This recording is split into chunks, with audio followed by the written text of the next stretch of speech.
Good afternoon, everyone. This is Katrina Breeze from APIA Scholars. We're just going to wait a few more moments to let some folks continue to join in, and we'll get started with the program.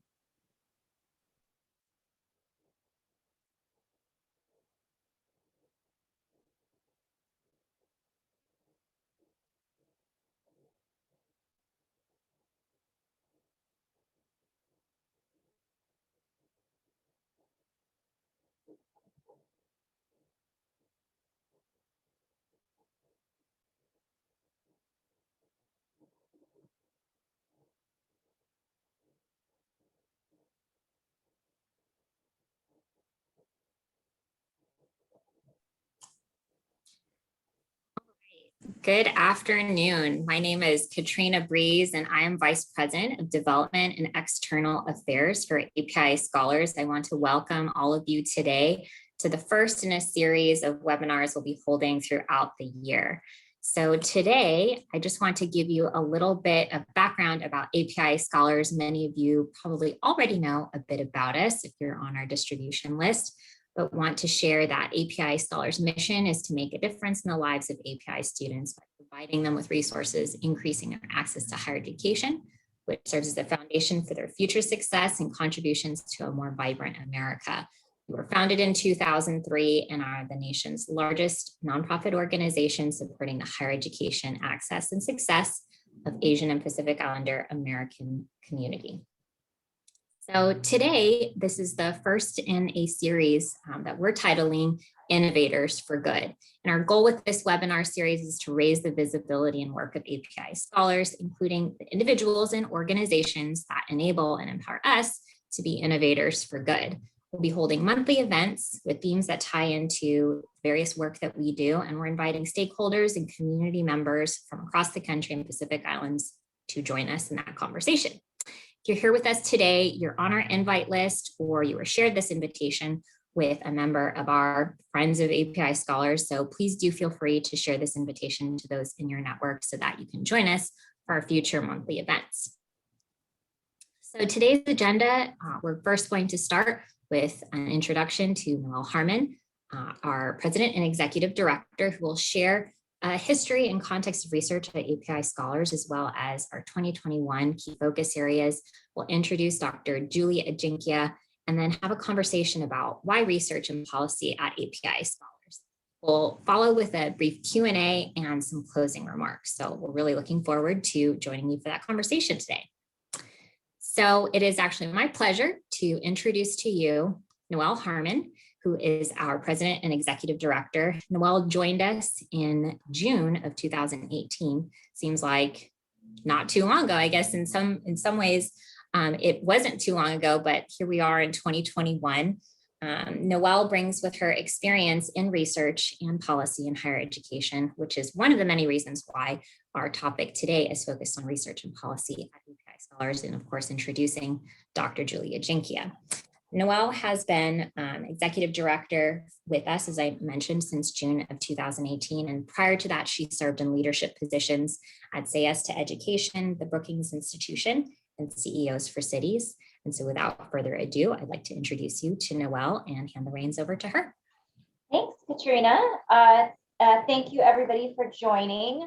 I don't know if you can see all this lovely natural light streaming in here. We finally, in the DC area, have some sun, which is nice. And I know you're joining from all over. I know we even have some folks joining from across the pond, as they say. So thrilled to have you all with us this afternoon.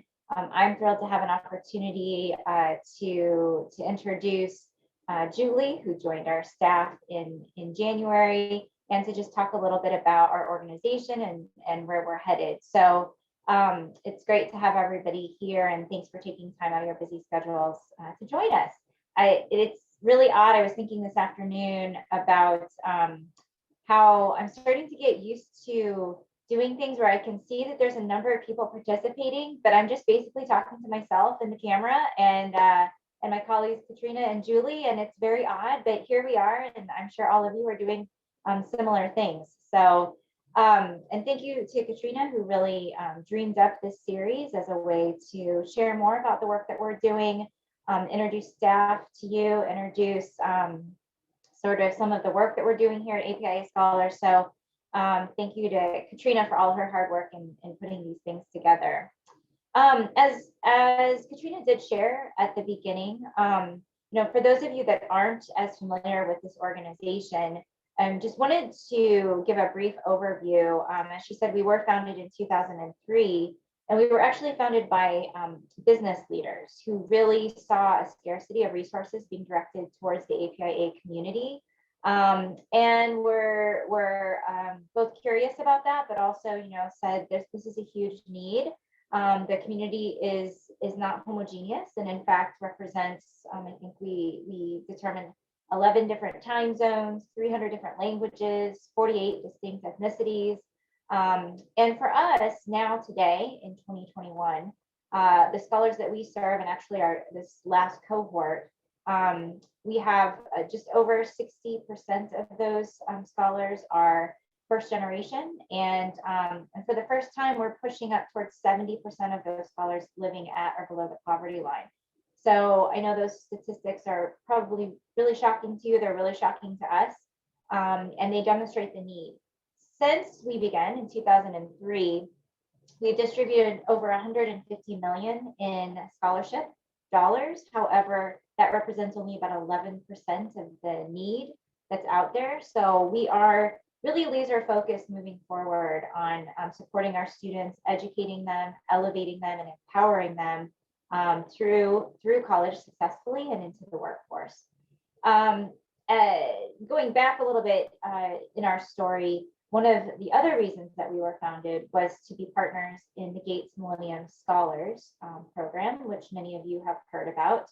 Our partners in that are UNCF, Hispanic Scholarship Fund, and the American Indian Graduate Center. And all of us are working together to administer a 10-year promise under the Gates Millennium Scholars Program to students to complete their undergraduate, their master's, and their PhD, which is an amazing story. And that program will end in 2028 officially. So we're still there, but we're actually sunsetting that program. And so that's something that we have been thinking about a lot at APIA Scholars is really in the last 17 years, GMS, as it's called, has been sort of the bedrock of the work that we're doing. And we're really pivoting right now in preparation for that program ending and where it is that we want to be going as an organization. One of the things that we have been doing for a long time is partnering with APIA campuses. For those of you that are unfamiliar with that very long acronym, it is Asian American, Native American, Pacific Islander serving institutions. And it's a tongue twister. I'm actually amazed that I just said it. It's something that we all trip over. But that designation, this organization and the former president were really instrumental in ensuring that APIAs were part of the MSI designation to receive federal funding to support those institutions that have 10% or more Asian Pacific Islander American students on their campuses. We were part of that early designation and then really have been part of conversations that continue today around how to best not only serve the institutions, but really help the institutions serve the students that, of course, we are working with on a regular basis through our scholarships and student success programming. We've also spent a lot of time since early 2008, 2007, 2008, and into the next several years, doing research that looked at the importance of disaggregating data. Made a point to share with you the diversity that we have in our community, and it's often forgotten. And I think even for me, when I joined the organization, realizing that there were 48 distinct ethnicities is almost overwhelming to say, wow, how do you serve the unique needs of each of these communities? But part of that is being able to distinguish what those needs are and really encouraging and working with states and national policymakers around the importance of disaggregating data. We hear a lot of statistics that talk about Asian populations lumped together, and that can at times be skewed in a way that makes it seem like Asians are doing great and don't need help and assistance. And obviously the the demographic information I just shared with you proves otherwise. And so we have had a long history of highlighting where the Asian community is in various different higher education, in the higher education landscape. However, and a lot of that was done by Dr. Robert Tiranishi, who is at UCLA. He led a lot of those early efforts. Those were called the CARE reports, and there was one in 2008, 2010, 2011. That really also coincided with the Higher Education Summit, which I know, because I can see the attendee list, that many of you have attended one or more of those summits that traditionally occurred in June here in Washington, D.C. And it was at those summits that we released the CARE reports and had discussions with a very diverse audience around the importance of disaggregating data and being able to tell the story of the very diverse Asian community, in more realistic and with real numbers. And so that was very important as it influenced policy decisions, whether it was funding for the Onapizi community, funding for students, funding to support certain students such as Native Hawaiian Pacific Islanders in very specific ways that were unique to where they were attending school, et cetera. So we have long been working on some of these things, and as we look to the future, have really been, as I said, not only thinking about the sunset of the Gates Millennium Scholars Program, but what it means to be a scholarship organization as well as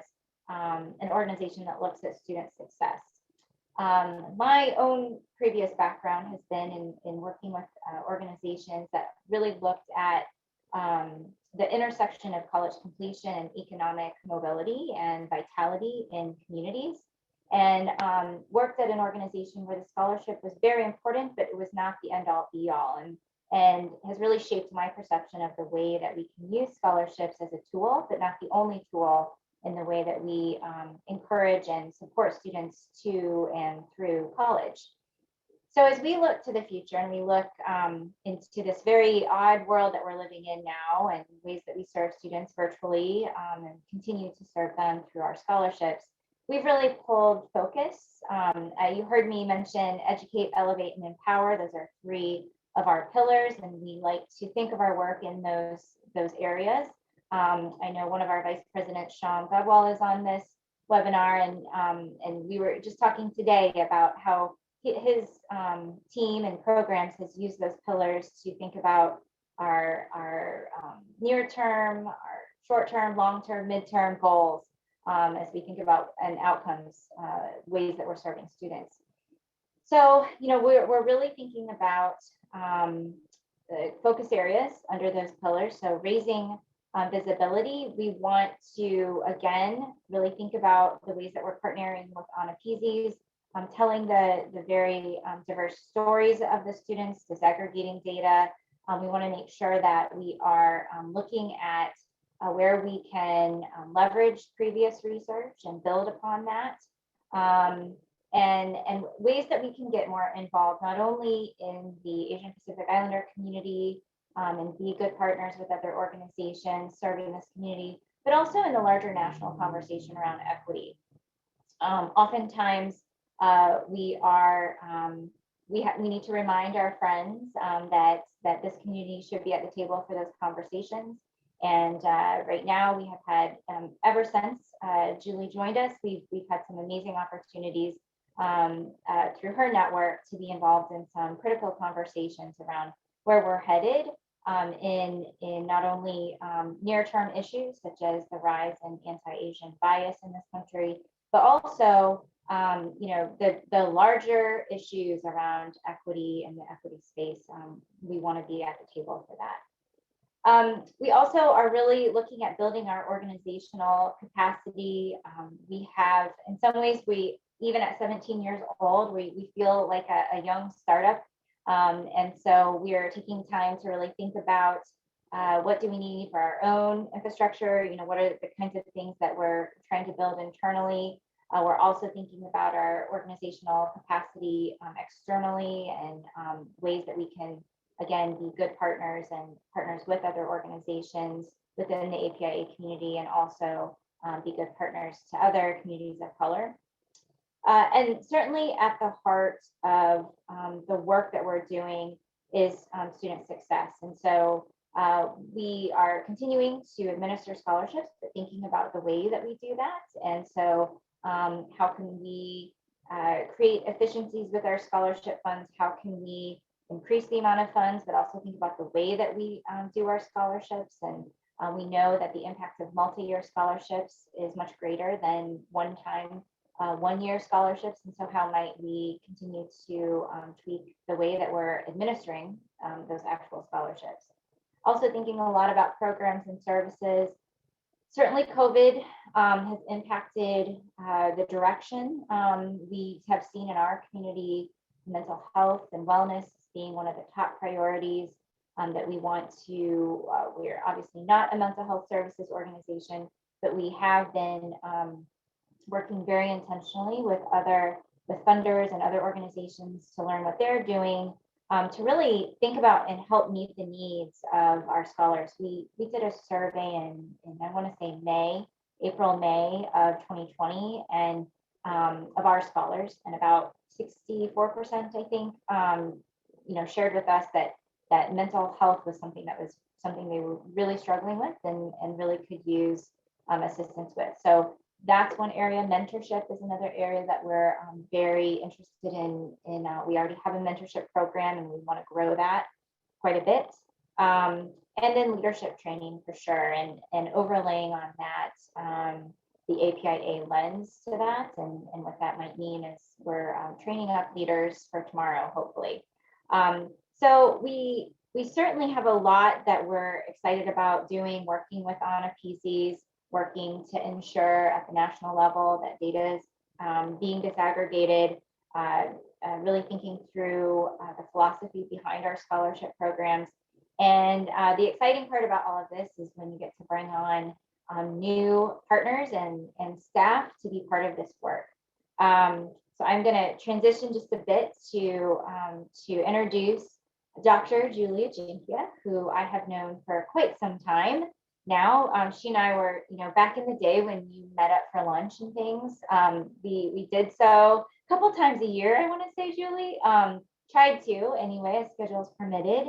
But we've definitely kept in touch, and it has been such a pleasure to have her on board. I was thinking that this morning, it seems like I think she's only been on, this is her 6th week, but it feels like she's always been here. And I think that's a good sign when someone says that. So Julie has been the Vice President of Applied Research at the Institute for Higher Education Policy for about the last 8 years. And I've just really, in that time, watched her and watched the work. That sounded really creepy. I haven't been watching you, Julie, but I have been keeping up with your work and really have been admiring the direction that she has taken the applied research portfolio at IHEP.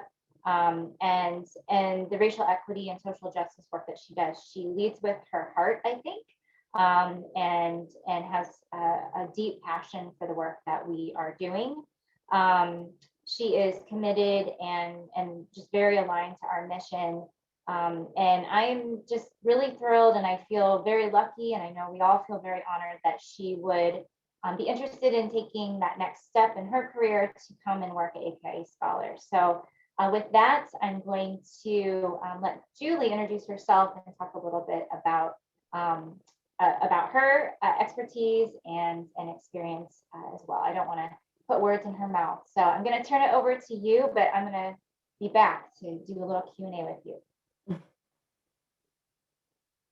Well, thanks so much for that intro and those kind words, Noelle. I think it's mutual adoration, not only of your work and your leadership, but also of the organizations you choose to join and the work that you've done that I am here today. So a little bit about my background. My story really starts, I think, even before my birth. I was born and raised in New Jersey, but my parents immigrated to the US from India. But before they migrated here, they actually first migrated to the Netherlands. And so that was before I was born, but I grew up with a lot of questions about what it was like, for my parents to make a new life in two completely different places as adults, and to start families and build new networks and pursue education and new employment opportunities in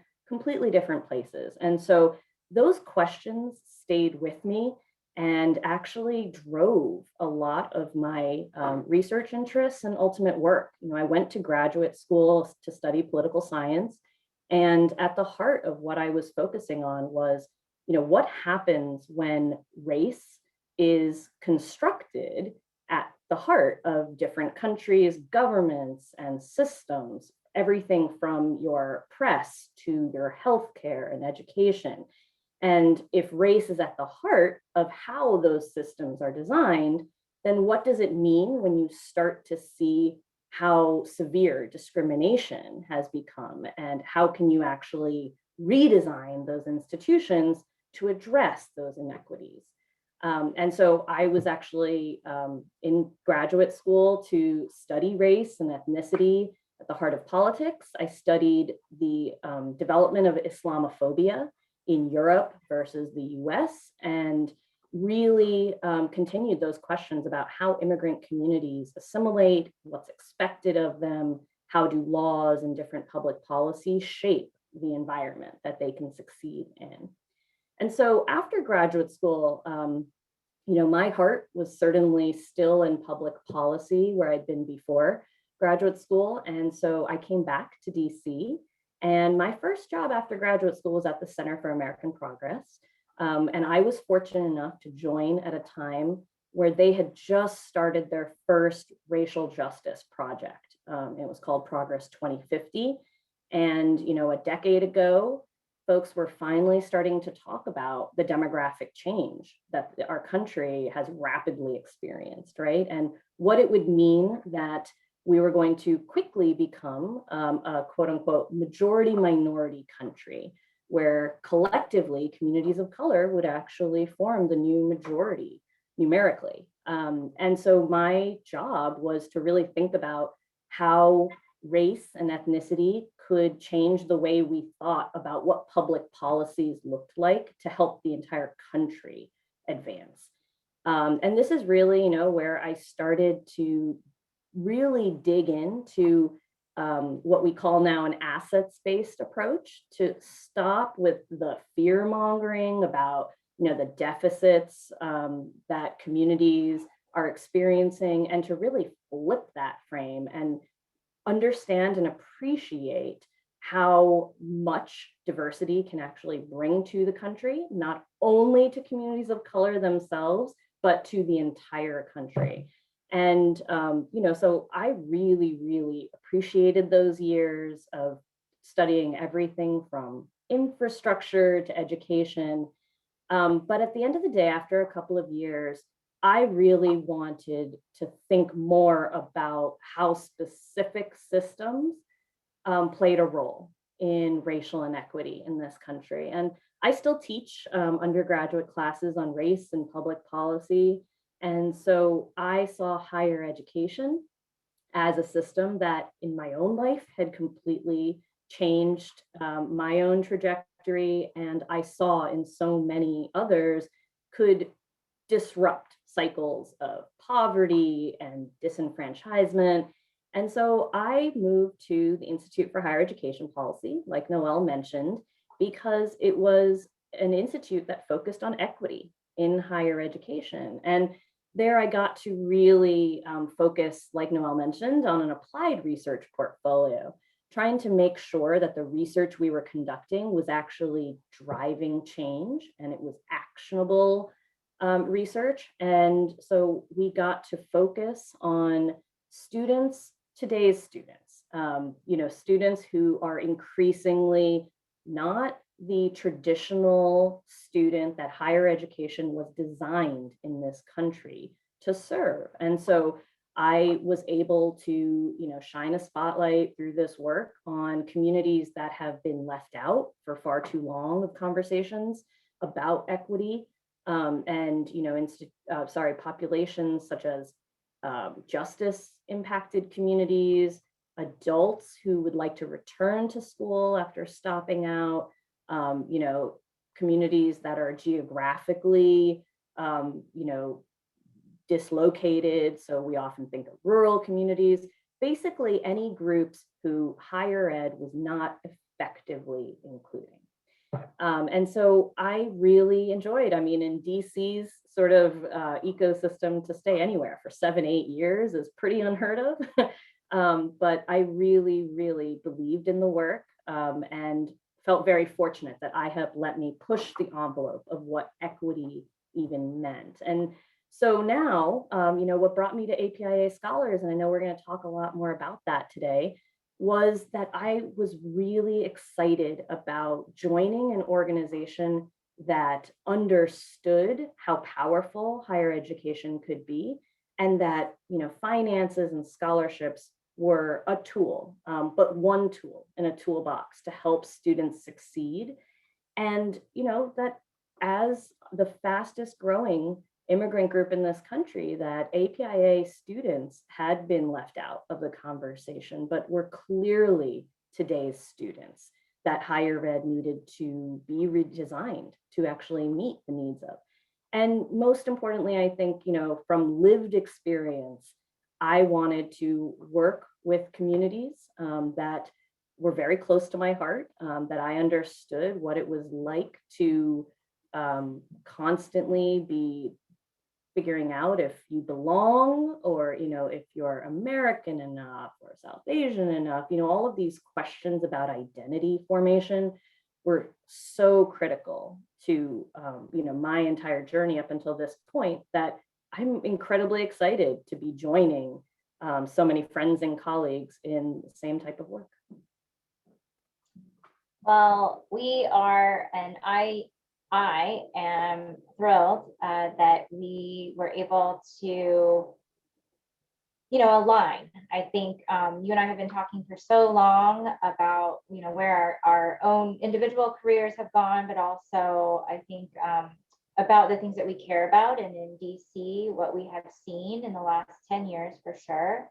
And, where we think we have an opportunity to move the needle. And Julie and I were talking just recently about feeling a little hopeful and a little excited about opportunities and conversations that are opening up. And so I have a little script. I'm going to try and stick to this a little bit, but I also, just in everything you were saying, I know there's a million questions I want to ask you, and I know we will be stopped at in about 15 minutes to open it up for questions from others. So for those of you that are listening in, we hope that you'll start to think of some questions as well for Julie. So one of the first things I'm particularly curious about is, it's been, I can't even, 6 weeks, 5 weeks. This is your 6th week. What have been some highlights? Obviously working in, you haven't been in our office. I think we have a brand new office for all of you that we broke ground on at the beginning of COVID, which, if I can't even believe that myself, a raw space in DC, and we completed it in June of 2020. And it's a beautiful new office space that nobody is working in right now. That's just the way I'm sure many of you are experiencing that as well. But so what is it like to start a new position as a senior VP with no office to go to, totally remote, getting to know all of your new coworkers remotely, and setting kind of a new policy and research agenda, all on this Zoom platform? What have been some highlights of all of that?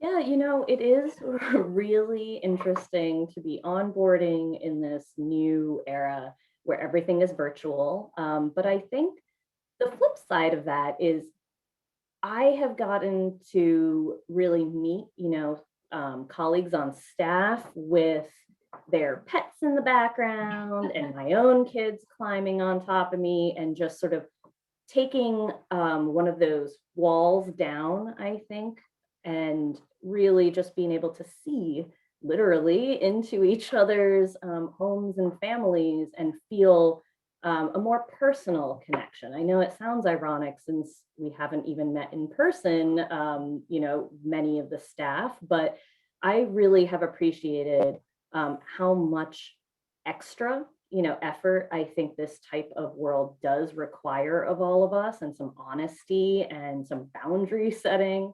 But I also think I was incredibly fortunate to start in this new year, this new era with a new administration. It just sort of felt like a new beginning. And I feel like with certain, opportunities that we're going to talk about with the new administration, but just in general, this new attention and energy that it feels like is in the air finally, to talk about issues of racism, to talk about what types of systemic problems we've been sort of muddling through for far too long. It feels like there's a frankness about that is going to make our work easier, certainly challenging in some ways, but I think at the end of the day, it's going to be more meaningful change.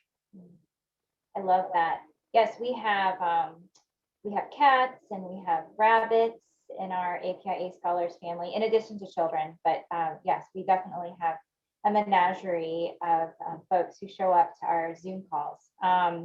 Well, you get huge kudos for coming on board during this time. And I think that's an interesting observation too, of sort of this opportunity to be personal with each other. And at the same time, we're seeing the space for difficult conversations. And maybe it's the two of them coming together that enable us to kind of move some things forward that haven't been able to we haven't been able to do that up to this point in a long while. So what are some of your, your personal passions around research, or research topics that you're passionate about?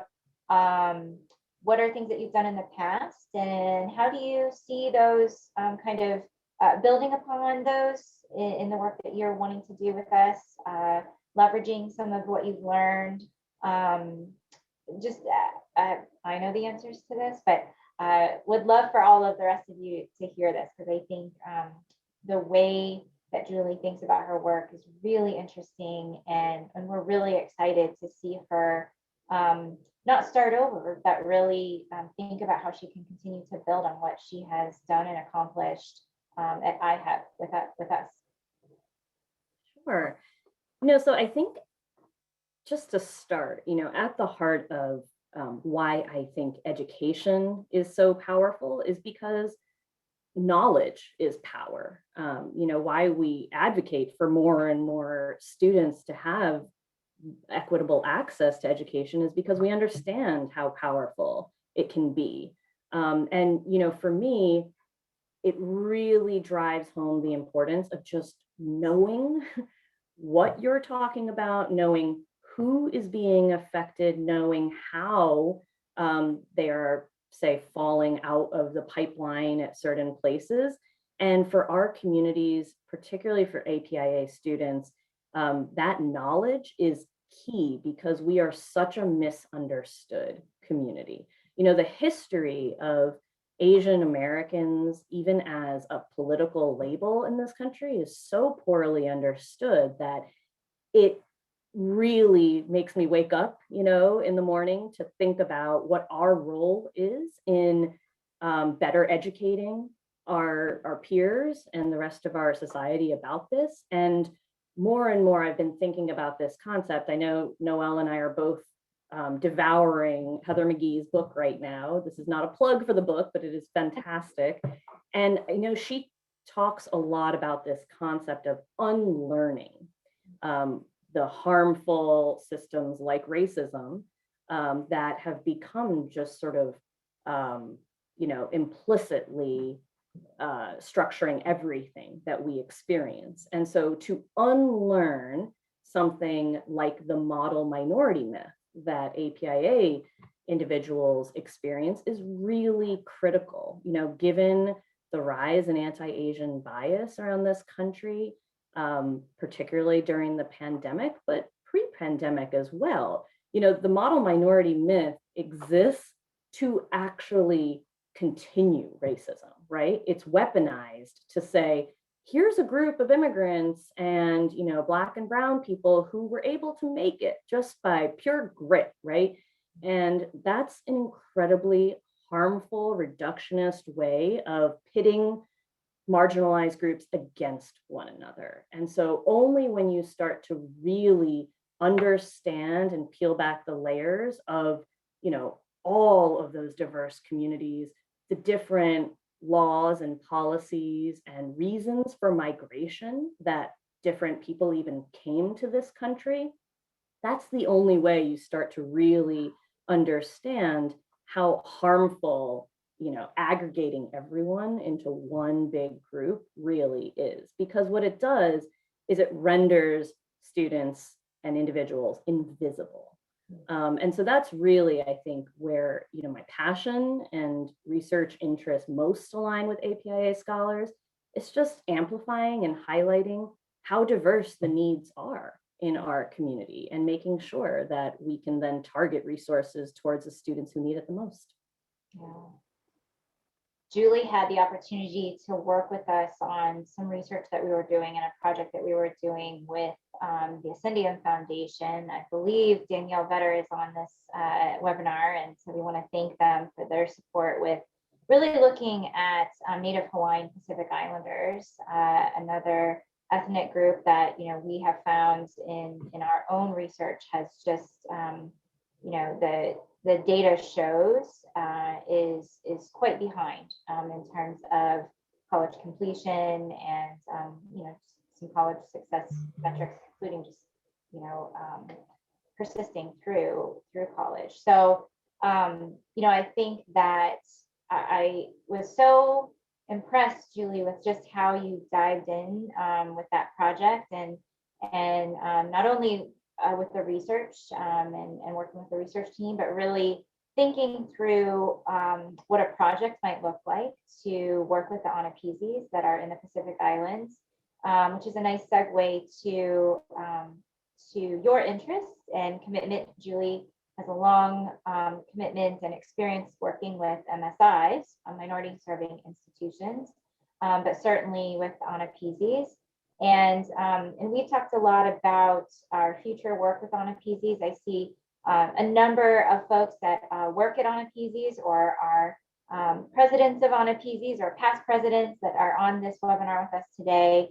APIA Scholars has a long history, as I mentioned before, of supporting and working with Anapisis. And Julie and I have made this in her first 5 weeks, really a priority, something that we want to talk about and think about moving forward. We've been working with Pat Nielsen, who I think she's on this webinar with us today on a weekly basis to really hammer out our way forward and how we want to best support and work with Anapisis. So Julie, any thoughts about, from your experience, but also in the short time that you've been with us and learned our history and started meeting folks in the Anapisi community, interested in sort of what opportunities you see moving forward?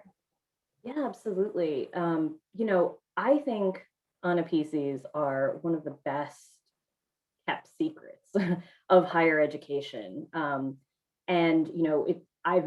really see it as one of my goals to certainly raise the visibility and amplify the work going on at Anapisis, because they are not being funded and supported at the rate that they should be and at the extent they should be. The most recent data we actually saw recently, this is just last week, told us that there are over 340 colleges and universities around this country that are eligible, right, for the Anapisi designation, which would mean that they could potentially apply to this federal funding.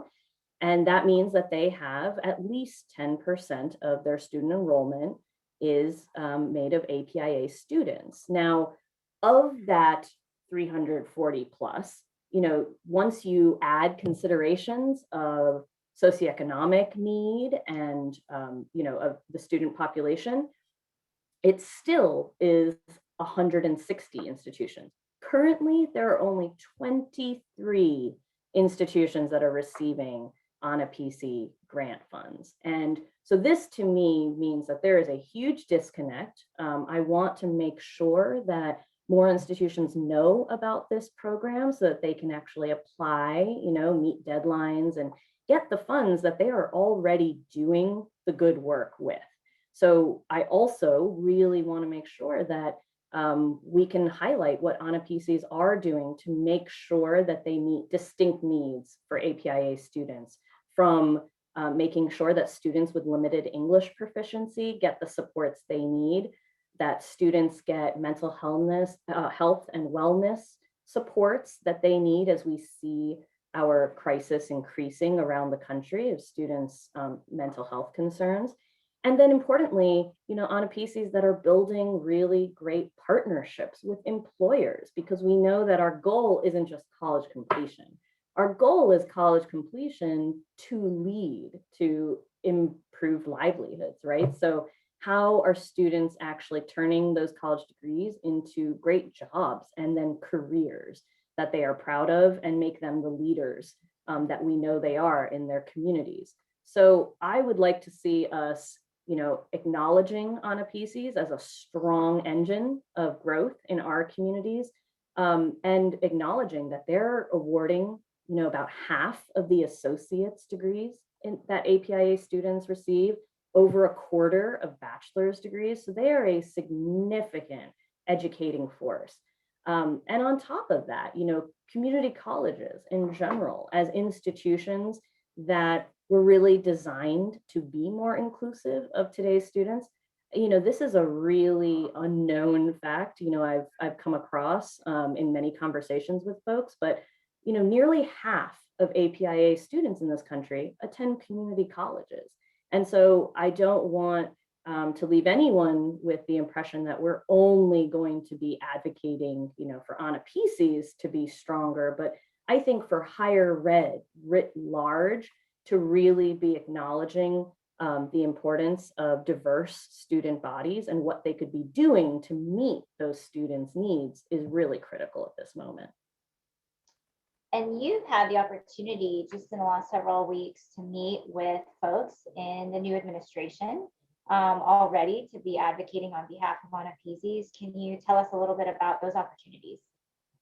Absolutely. I do think we are really fortunate in this new administration, particularly at the Department of Education, to have champions of equity really in decision-making roles. And so, we have colleagues and friends that we have worked with for years, finally in the position to be setting the agenda and really not just inviting folks to the table for diverse voices, but making sure that we all speak at the table, that we all get to be part of that conversation and that we're heard at that table. And so, we have already been invited to those conversations by folks who will be working on MSI funding and designation, so that we can bring our research and our experience with our scholars and institutions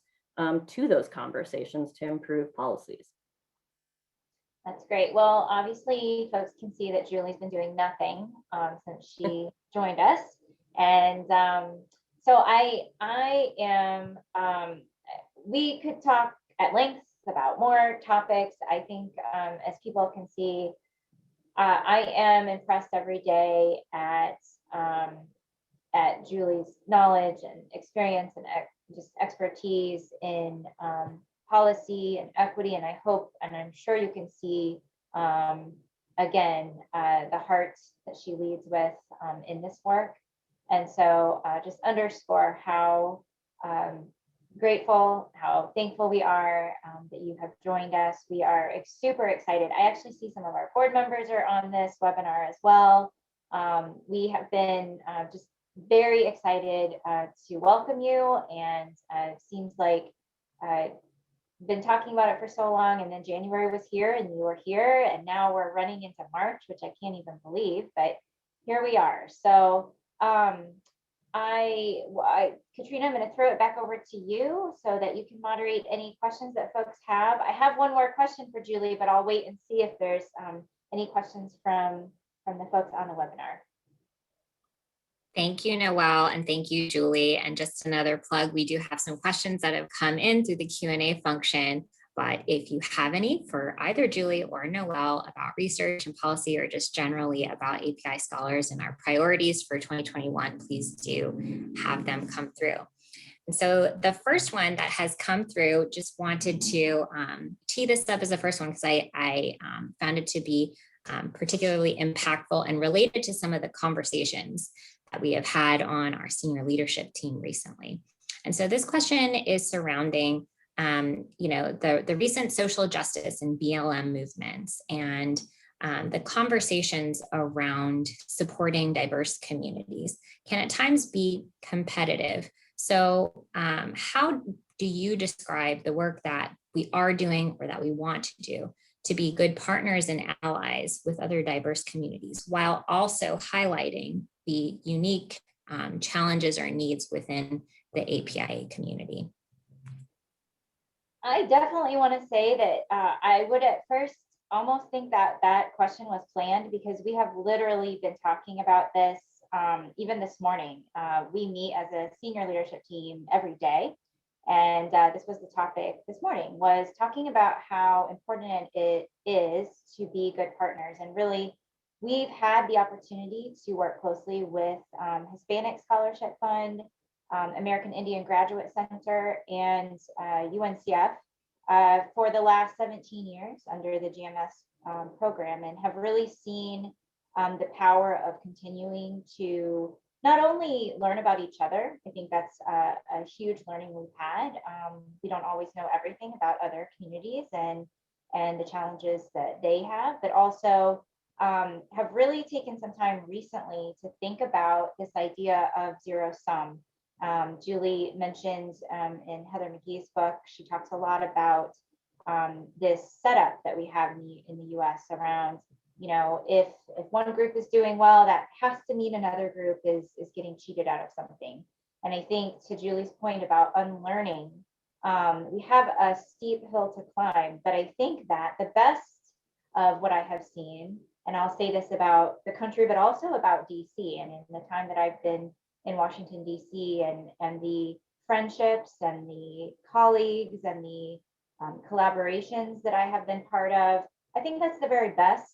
That's when we do the best work. That's when we're the strongest. I'm turn this over to you too, Julie, but I think that this is another opportunity right now in this moment. We've had just a crazy year. We have been through the ringer as a country, and I feel like we have an opportunity now to open up some opportunities. And here at APIA Scholars, we're thinking about casual things like civic dinners where we, in fact, Fidel Vargas and Angelique Albert and I are meeting tomorrow to talk about bringing our organizations together to bring our scholars together to have just dinner conversation. We talked about a book club. We talked about lots of things that are easy ways to start to ease into more difficult conversations, but we are committed. I think that communities of color are already committed to this, but we have an open space now to re-engage with one another. Julie? Yeah, I would definitely, plus one, everything you just said, and just add to that, it's possible to keep two things in our minds at once, that, solidarity is incredibly important and powerful to understand, what the common experiences are. If many groups are constantly told you don't belong, you don't look like you're from here, you're not worthy of XYZ, then you are going to draw similar power and motivation from those experiences. At the same time, the distinct ways in which you experience discrimination are also really important. And so I think we need to keep in our minds two concepts at once and recognize when we come together in numbers for power, and at the same time, really appreciate everyone's context and experience and, lived experience with certain types of discrimination, that they don't all have to be the same. And that means we don't have to react the same to all of them at once either. Thank you, Noelle and Julie. So this next question certainly piqued my interest, probably because of my role in fundraising and development, but had to ask the question, besides funding, what other resources does API Scholars need to advance our research and our work in that area? So I'll chime in here. I think in addition to funding and resources, there are other types of capital, particularly when we think about what we're even trying to empower our students with. It's understanding how important human capital is, social capital. Noelle mentioned our mentorship programs. We are really, really, paying quite a bit of attention to the types of networks that particularly immigrant communities do not have at their disposal when you're talking about, generations of wealth and experience in certain industries. And so we would like to build those. We love to bring more partners in on that, to be exposing our scholars to industries that they may not have had any exposure to growing up.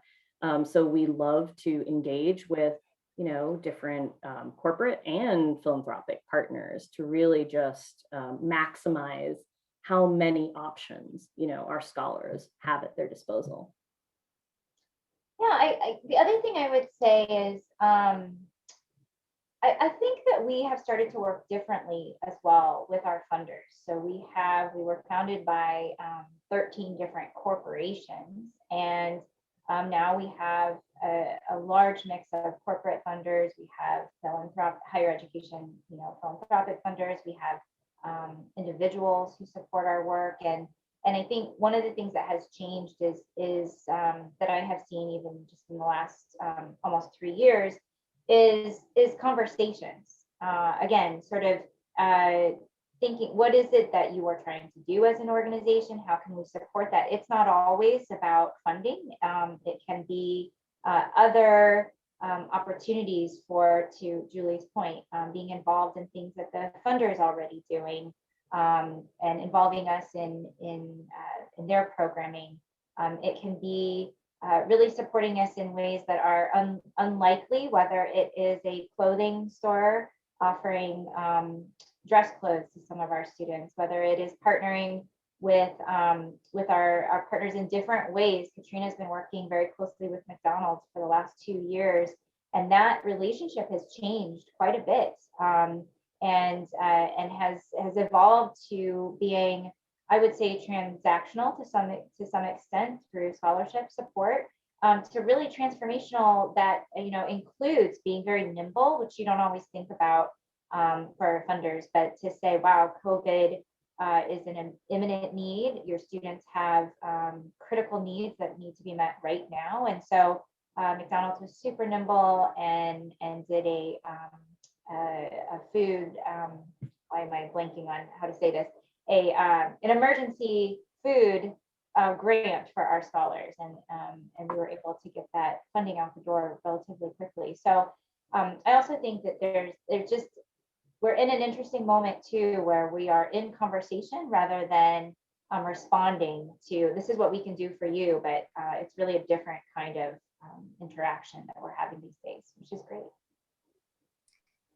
I definitely think that 2020 and the realities of COVID have certainly made us more nimble and more responsive and a lot more creative. But it also has us appreciating different qualities. And this particular question relates to that. And so this attendee asks, what do you believe is the most underrated quality of the best leaders in your lives? Underrated. Oh. I would say really being able to listen very carefully. I think we talk about communication being something that's really important, but I think also listening is a component of that, and asking good questions is part of that as well. Yeah, that's a great question. I also appreciate when leaders get their knowledge in sometimes unconventional places, because I know that it helps me when, I'll read incredibly different things, from, even magazines like Real Simple to Harvard Business Review and everything in between. Just those light bulb moments that I can think back to have all come from sort of thinking outside the box and being encouraged to, seek information in new and interesting places. Oh, I love that. Speaking of which, Julie, as one of the last questions, so I know this about you, so I'm going to ask it in front of everybody. I know that one of your great loves is cooking. And so I feel like you also get inspiration from that. I feel like we haven't talked about this directly, but I feel like my perception is that it gives you a bit of peace, but it's also a place of creativity and perhaps some inspiration. Do you have any inspiring thoughts or recipes for us, or what are you known for? That's a good question. What is your recipe?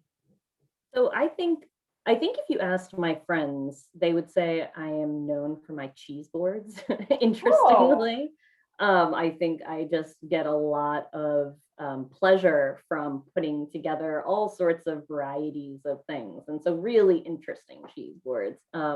But I would say, the two things that I've learned a lot from this past year of being stuck at home is that one, my kids will still not eat what I make. And so I just tell all of my friends not to be too hard on themselves.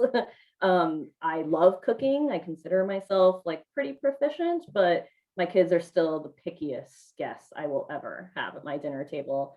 But the second thing I've learned, and this is super just practical, but it made me so happy this past year to learn, caramelized onions are a pain in the butt to make, but change every recipe for the better.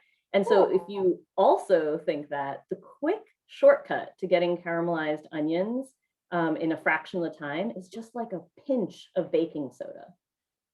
So that might not have been what you were looking for, but I love it. No, I'm a basic cook. My daughter sometimes will be like, could you just cook something? I don't want Chipotle again. So yes, I'm looking for any tips that you have. Absolutely. We'll have to do this again. We'll have to do a part 2 and plan for more deep discussion around research and policy and where we're headed. But I'd also like some more recipe tips and cooking tips. So we have to do, Katrina, a 2.0 for sure. I agree. And another question that came in was, when's the barbecue and picnic? So I feel like that's an excellent next event idea, APIA Scholars family barbecue and picnic. And I'm on keto right now, and a cheese board from you would be right up my alley because I can eat all the cheese.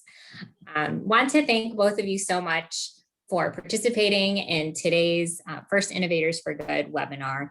This was an idea following our annual address in December. And so we're really happy to be holding these webinars on a monthly basis so that all of you can get to know us a bit better, our team, and then of course the individuals and organizations that are enabling us and supporting us in our innovations for good. Want to end today's meeting with a call to action for everyone. We need your support, not only to support our research and policy efforts, but for scholarships, for our mental health services for scholars, for emergency funding, for our daily operations. And we have a new way that you can direct your support. You can text, give, or donate to the number on this screen.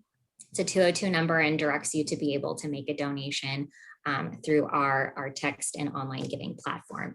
A gift of $18 today helps us know that you are helping us celebrate our 18th birthday and is supporting our 3 priority areas for 2021. For funders, we're seeking supporters to fund our research priorities, and we would love to be able to engage with you and share a bit more about what our priorities are for the future. Lastly, for higher education and community leaders, help us disseminate our research and utilize it to advance your own work. We have a lot of resources available on our website at apischolars.org, and we're actively seeking partners who we can collaborate with on upcoming programs. Finally, have to plug it. We are in need of volunteer readers, and to sign up to be a volunteer reader today, you can email us at info@apischolars.org. And then we will be sending out. I had a couple of questions come through about whether or not this webinar would be available for viewing later. In 72 hours, we'll be sending the link for you to view a recording of this, and we'll also be uploading it to our YouTube channel. Thank you so much, everyone, for attending. We had really great attendance today, and save the date for our next webinar, which is Thursday, March 25th, which is the highlight of API Women Leaders in Healthcare. If you want more information about these events or any other upcoming events, please email us at events@apisf.org to add yourself and others to this distribution list. Once again, thank you so much for joining us today, and we look forward to seeing you next month. Bye. Bye.